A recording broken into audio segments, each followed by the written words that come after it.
வந்தவளே நூல் புடவையில் ஒளிஞ்சுக்கிட்டு நினைச்ச தாளம் போடணுமே.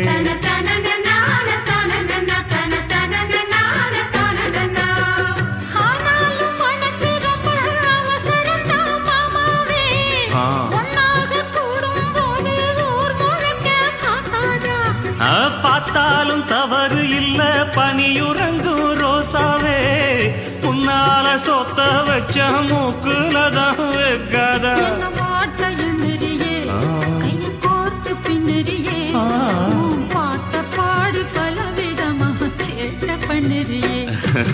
செங்குருவி செங்குருவி காரமட செங்குருவி, சேல கட்டி மாமனுக்கு மாலையிட்ட செங்குருவி.